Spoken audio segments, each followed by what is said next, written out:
Hello everyone, आप सभी कैसे हैं। उम्मीद करता हूँ आप सभी बहुत ही अच्छे होंगे।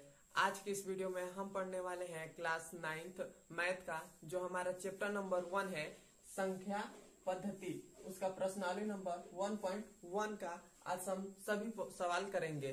पिछले वीडियो में हमने इससे रिलेटिव केवल हमने परिचय जाना था कि प्राकृत संख्या क्या होते हैं, परिमेय संख्या क्या होती है, पूर्ण संख्या क्या होती है, पूर्णांक क्या होता है, यह सब हमने अगले वीडियो में जाना था। इस वीडियो में हम केवल सवाल का पूरे सवाल हम हल करेंगे 1.1 का। तो हमारा पहला नंबर सवाल कह रहा है, क्या शून्य एक परिमेय संख्या है? क्या इसे आप P बटा Q के रूप में लिख सकते हैं, जहां Q और P और Q पूर्णांक है और Q नॉट इक्वल टू 0, मतलब Q हमेशा 0 के बराबर नहीं होगा।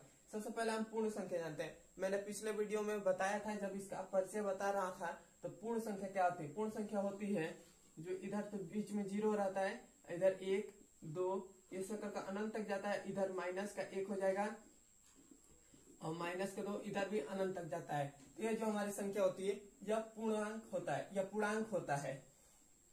हम पूर्ण बोल दिए, सॉरी उसके लिए गलती हो गया। तो ये हमारा ये जो संख्या होगा वो पूर्णांक संख्या हो जाएगा। अब हमसे इस क्वेश्चन में कह रहा है कि क्या शून्य एक परिमेय संख्या है? तो हम यहाँ पे लिखेंगे हाँ। पहले हल में लिखेंगे हाँ, हाँ शून्य शून्य एक परिमेय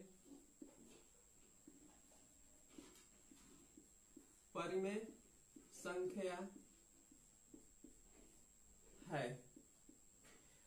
अब हम कैसे कह दिए कि शून्य एक परिमेय संख्या है। हमको मालूम है कि शून्य एक परिमेय संख्या है, इसलिए हमने यहाँ पर लिख दिया। अब फिर से आपको बता रहा हूँ कैसे शून्य एक परिमेय संख्या है। जैसे हम किसी की संख्या के बटे में 1 लगा सकते हैं। जैसे यहाँ पर हमारा 5 है तो 5 के हम बटा में 1 लगा सकते हैं कि नहीं। ऐसे हम किसी भी संख्या का, जैसे यहाँ पर हमारे पास हो जाएगा 6, तो 6 के बटे में हम 1 लगा सकते हैं। या 7 है तो 7 के बटे में 1 लगा सकते हैं। उसी प्रकार जो हमारा शून्य है, शून्य के बटे में भी 1 लगा सकते हैं। तो ये जो हमारा हुआ शून्य हुआ, यह P बटा Q के रूप का हो गया कि नहीं। P बटा Q के रूप का हो गया और Q हमारा है वो 0 के बराबर नहीं है, 1 है। यहाँ पे लिखा है कि Q नॉट इक्वल टू 0, मतलब Q भी 0 के बराबर नहीं होगा। तो Q हमारा 1 आ गया। तो ये हमारा P बटा Q के रूप में है और Q भी 1 है। यह तो हमारा प्रश्न के अनुसार यहाँ पर हमारा सत्य हो रहा है। तो हम इसलिए लिखे हैं कि हाँ शून्य एक परिमेय संख्या है। अब यहाँ पे लिखेंगे क्योंकि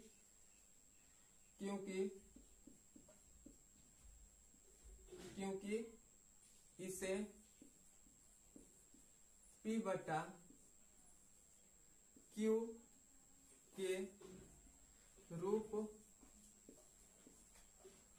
में लिख सकते हैं।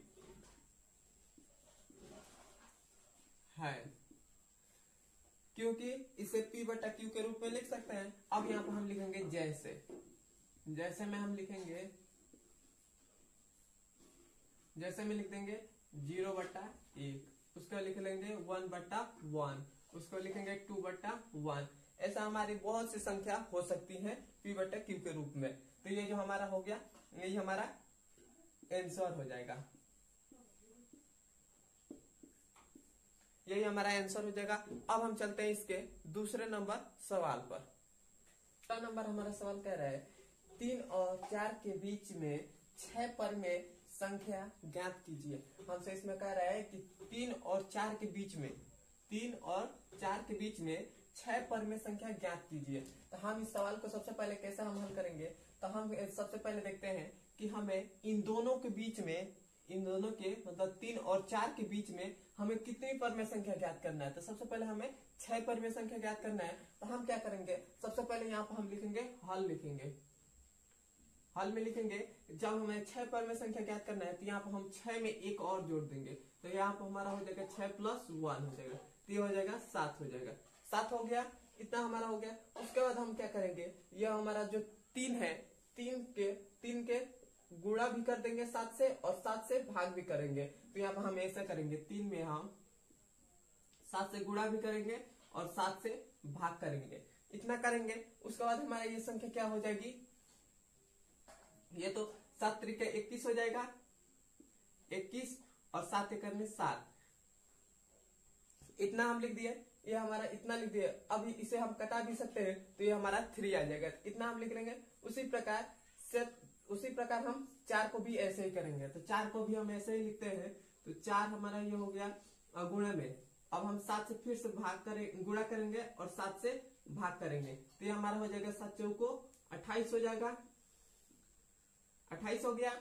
और ये हमारा 7 है तो ये हो जाएगा 7 हो गया। इतना पहले कर लेंगे। अब हम क्या करेंगे, इस यहाँ पर हम लिखेंगे सबसे, यहाँ पर हमारा 21/7 है, यहाँ पर 28/7 है। तो इन दोनों के बीच में हमारा 6 पद में संख्या ज्ञात होगा। जैसे यहाँ पर हमारा है 21/7 और ये हमारा है 28/7 है, 28/7 है। तो अब हमें इन दोनों के बीच में 6 पद में संख्या ज्ञात करना है। तो हम 6 पद में संख्या कैसे ज्ञात करेंगे, 21/7 के बाद क्या आएगा, 22/7 आ जाएगा। तो हमारा हो गया 22/7। उसके बाद क्या आ जाएगा, 23/7 आ जाएगा। उसके बाद आ जाएगा 24/7 आ जाएगा, 24/7 आ जाएगा। उसके बाद आएगा 25/7 आ जाएगा। उसके बाद आएगा 26/7 आ जाएगा। उसके बाद आएगा 27/7 आ जाएगा। अब हमारा देखिए इन दोनों के बीच में 6 पद में संख्या ज्ञात हुआ कि नहीं, 1 2 3 4 5 6 पद में संख्या ज्ञात हो गया। और यही हमसे क्वेश्चन में पूछा था कि 3 और 4 के बीच में, मतलब इसे हम कटा दे, अभी इसको हम कटा दे, 7 करने 7 और 7 त्रिक 21। तो अभी भी हमारा ये 3 आ जा रहा है। और इसको भी हम कटा दें, 7 करने 7 और 7 चौको 28, तो हमारा आ गया 4 आ गया। तो हमें 3 और 4 के बीच में 6 पद में संख्या ज्ञात करना था और यही हमारा 6 पद में संख्या आ गया। हम इसको नहीं लिखेंगे, इसको हम कटाएंगे भी नहीं, बस इतना ही हमने आपको समझाने के लिए लिखा है कि इसको कटाएंगे तो तभी भी 3 आ सकता है।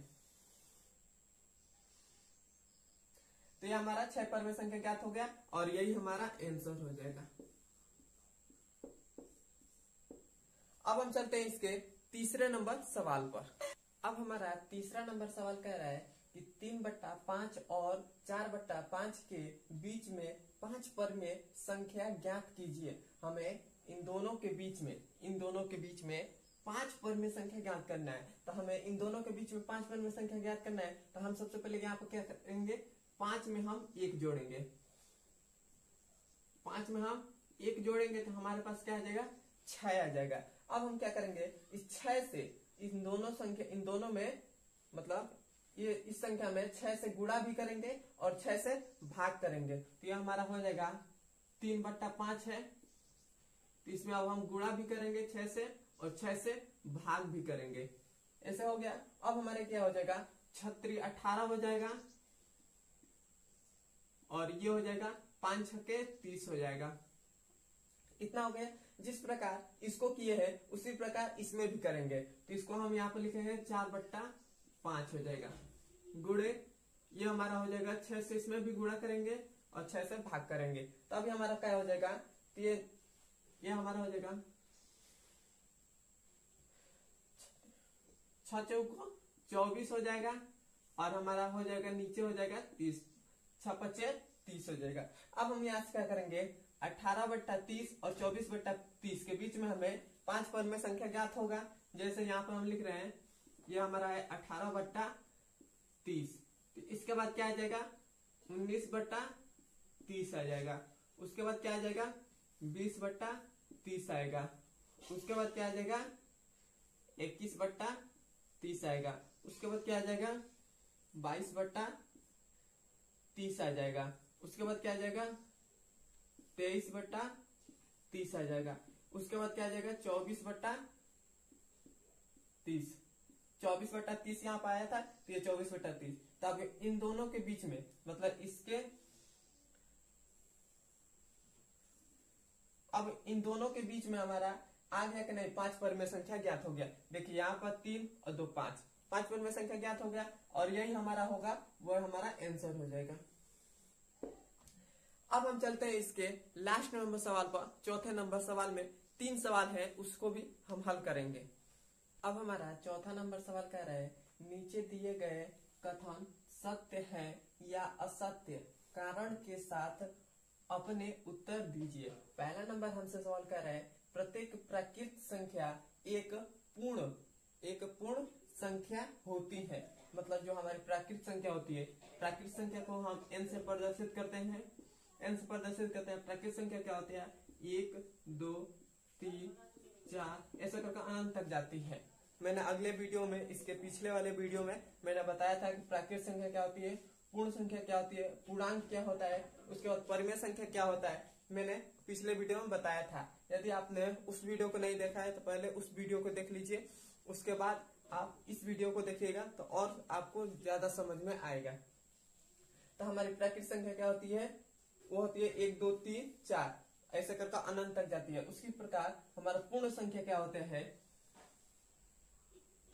इसे हम पूर्ण संख्या को W से डिनोट करते हैं, होल नंबर्स। पूर्ण संख्या हमारी होती है 0 1 2 3 4 ऐसे करके अनंत तक जाती है। इसी प्रकार हमारा देखिए हमसे इसमें कह रहा है प्राकृत संख्या एक पूर्ण संख्या है। मतलब हमारी जो ये प्राकृत संख्या है, ये जो हमारी संख्या है, ये या एक पूर्ण संख्या है कि नहीं? तो हमारी पूर्ण संख्या में देखिए 1 2 3 4 ऐसा करके आ रहा है। ये बस 0 नहीं है, तो ये जो हमारी आ रहा है 1 2 3 4 5, इसको यदि हम इस 0 को हम हटा दे, 0 को हम हटा देते हुए हमारी जो होगी वो प्राकृत संख्या बन जाएगी। तो उसी प्रकार कह रहा है कि प्रत्येक प्राकृत संख्या एक पूर्ण संख्या है। तो हमारी पूर्ण संख्या है, एकदम ये बात सत्य है। तो यहाँ पर हम लिखेंगे, इसको मिटा रहे हैं,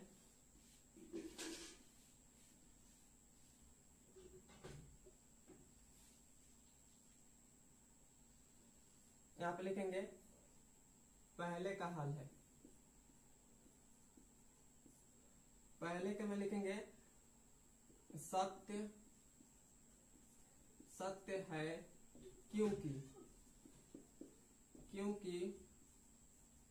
क्योंकि हमें इसमें कारण के साथ बताना है। तो हम यहाँ पे लिखेंगे सत्य है क्योंकि प्रत्येक पूर्ण संख्या, यहाँ पे लिखेंगे कि क्योंकि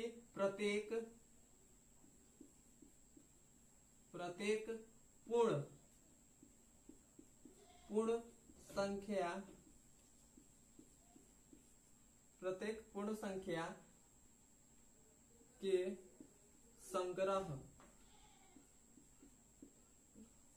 प्रत्येक पूर्ण संख्या के संग्रह में प्राकृत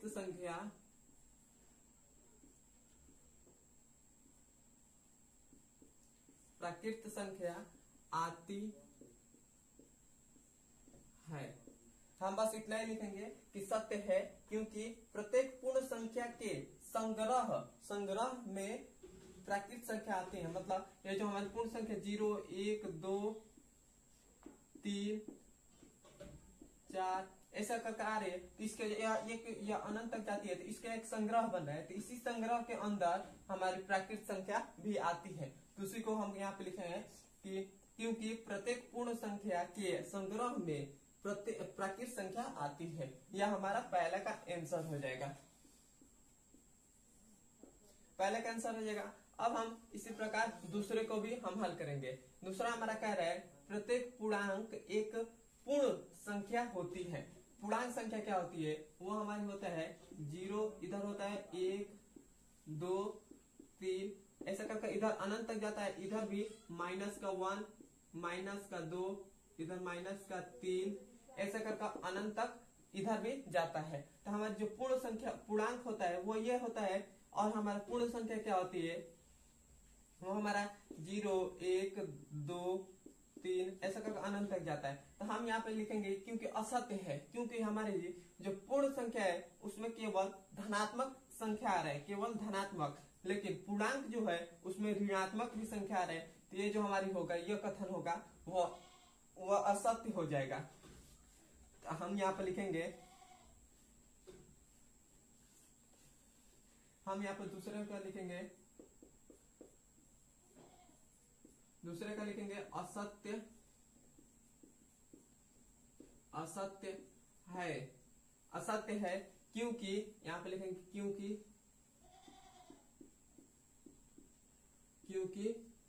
क्योंकि पूर्णांक में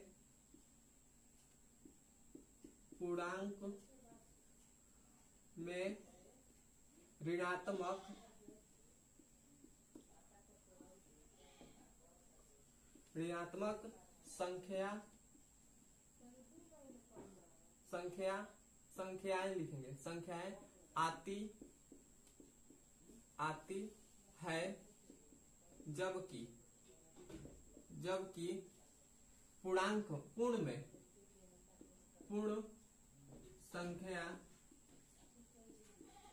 पूर्ण संख्याएं में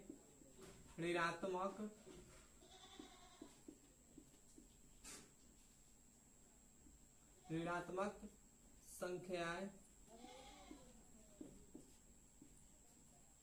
संख्याएं नहीं होती है। यही हम लिख देंगे और यही हमारा दूसरे का आंसर भी हो जाएगा। यहाँ पे लिखेंगे असत्य है क्योंकि पूर्णांक में ऋणात्मक संख्या आती है, जबकि पूर्ण संख्या में ऋणात्मक संख्या नहीं आती है। यही हम लिख देंगे और यही हमारा आंसर हो जाएगा दूसरे का। अब हम तीसरे का हम हल कर रहे हैं। तीसरा हमसे कह रहा है प्रत्येक परिमेय संख्या एक पूर्ण संख्या होती है। परिमेय संख्या को हम p बटा q के रूप में लिखते हैं और पूर्ण को हम 1 2 3 हमारा होता है। पूर्ण हमारा 0 0 1 2 3 ऐसा करके अनंत तक जाता है। तो हम इसे p बटा q के रूप में तो लिख सकते हैं। इसके बटे में हम 1 तो लगा सकते हैं, परंतु इस 0 के बटे में 1 लगा सकते हैं, परंतु p बटा q के रूप में होता है, जहाँ p और q एक पूर्णांक होता है और q हमेशा 0 के बराबर नहीं आ सकता है। तो हमारा जो इसमें पूर्ण संख्या है इसमें 0 भी आ रहा है, तो हमारा q के बटा में भी हम 0 लगा सकते हैं। इसलिए ये जो हमारा पूर्णांक होगा वो हमारा परिमेय संख्या नहीं होगा। तो हम यहाँ पे लिखेंगे, यहाँ पे हम लिखेंगे असत्य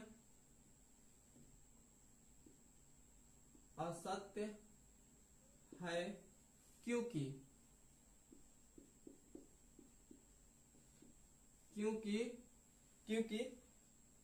परिमेय संख्या p बटा q का रूप का होता है, क्योंकि परिमेय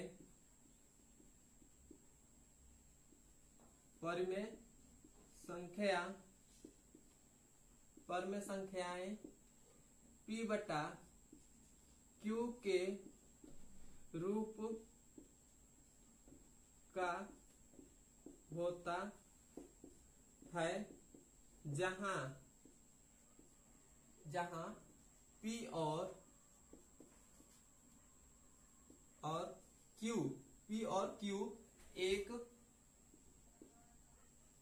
एक पूर्णांक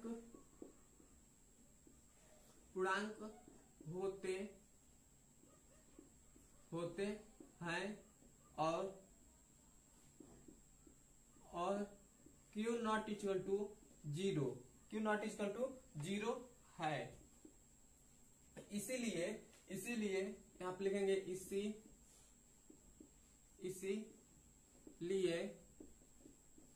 इसीलिए पूर्णांक एक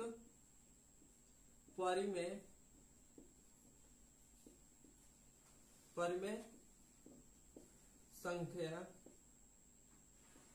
संख्याएं नहीं हो सकती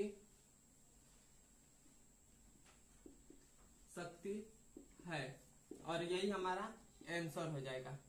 बस हमें इतना ही लिख देना है और यही हमारा आंसर है। लिखेंगे असत्य है क्योंकि परिमेय संख्या p बटा q के रूप का होता है, जहां p और q एक पूर्णांक होता है और q नॉट इक्वल टू 0, इसीलिए क्योंकि पूर्ण संख्या, यहाँ पर हमने संख्या छोड़ दी, यहाँ पर हमारा संख्या रहना चाहिए। पूर्ण संख्याएं एक परिमेय संख्याएं नहीं होती है, मतलब जो हमारी पूर्ण संख्या होती है वो परिमेय संख्या नहीं होती है, यह हम लिख देंगे और यही हमारा आंसर हो जाएगा। वीडियो आपको अच्छा लगे तो वीडियो को लाइक, सब्सक्राइब और कमेंट में बताएं कि आपको वीडियो ये कैसा लगा है। अब हम मिलते हैं इसके अगले नंबर वीडियो में।